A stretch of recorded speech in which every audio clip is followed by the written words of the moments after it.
Welcome, music lovers. Welcome, dreamers.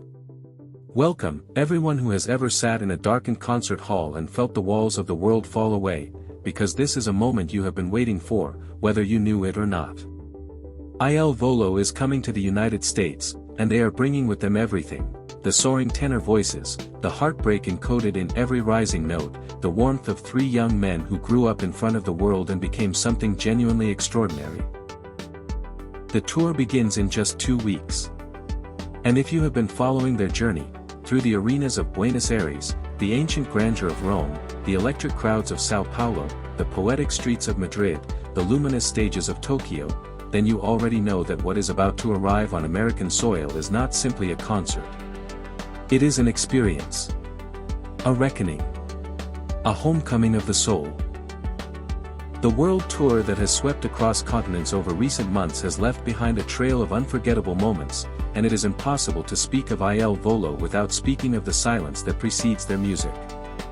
There is a particular kind of hush that falls over an arena the moment Piero Barone, Ignazio Boschetto, and Gianluca Ginoble walk onto a stage.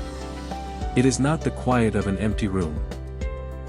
It is the breathless quiet of thousands of people surrendering simultaneously, leaning forward in their seats as though the air itself has changed texture. Fans described the moment in Buenos Aires as something almost sacred, the kind of quiet you only find in cathedrals or in the seconds before a prayer. And then, when the first note broke open the darkness, the crowd exhaled as one. Have you ever felt music like this before? In Sao Paulo, something happened that no rehearsal could have scripted.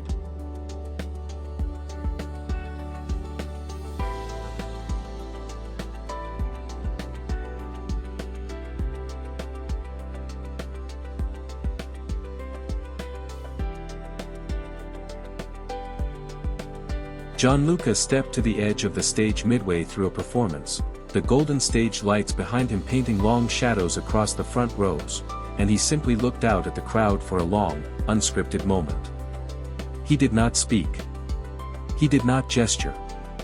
He just looked, as though he was trying to hold the entire arena inside his memory. Many in the audience were seen wiping tears in that pause, not because of anything that had been sung, but because of what had not been said. There are moments in great art where the silence between the notes carries the full weight of what language cannot hold, and that was one of them. Viewers around the world who later watched the footage shared how that single pause stayed with them long after the concert ended. The Rome performance carried its own mythology. Standing before the city that gave classical music so much of its DNA, all three members sang as though they were offering something back. A tribute carried across generations. The stage at Rome was sparse, deliberately so, because the producers understood that nothing on earth competes with those three voices when they find each other in perfect harmony. When they launched into a signature passage toward the end of the second act, the entire arena fell into that cathedral silence again, and then, before the final note had even finished resonating through the stone and steel, the crowd erupted.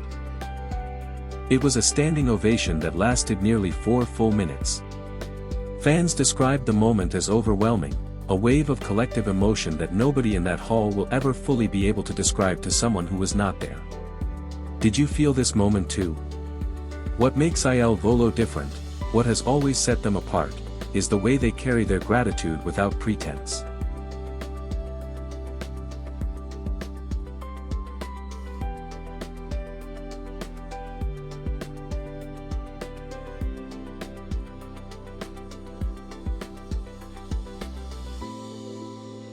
In Madrid, during a moment between songs when the stage lights softened to a deep amber warmth and the crowd noise settled into something low and reverent, Ignazio turned to Piero and said something that only the two of them could hear.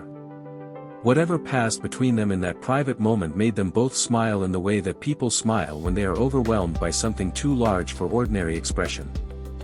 Fans seated close to the stage described the moment as deeply moving.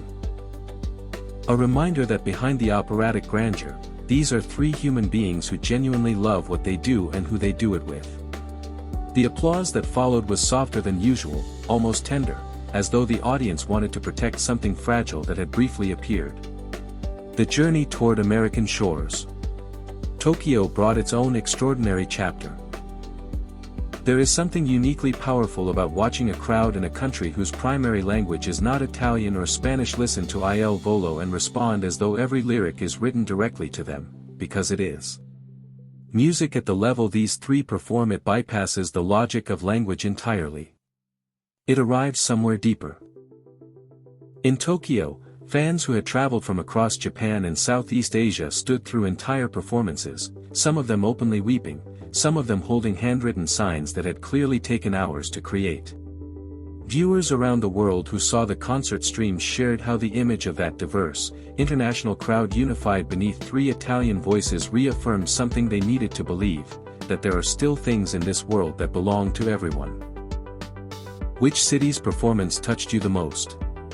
And through all of it, through Buenos Aires and Rome and Sao Paulo and Madrid and Tokyo, there has been a thread running beneath every concert, every note, every sustained silence.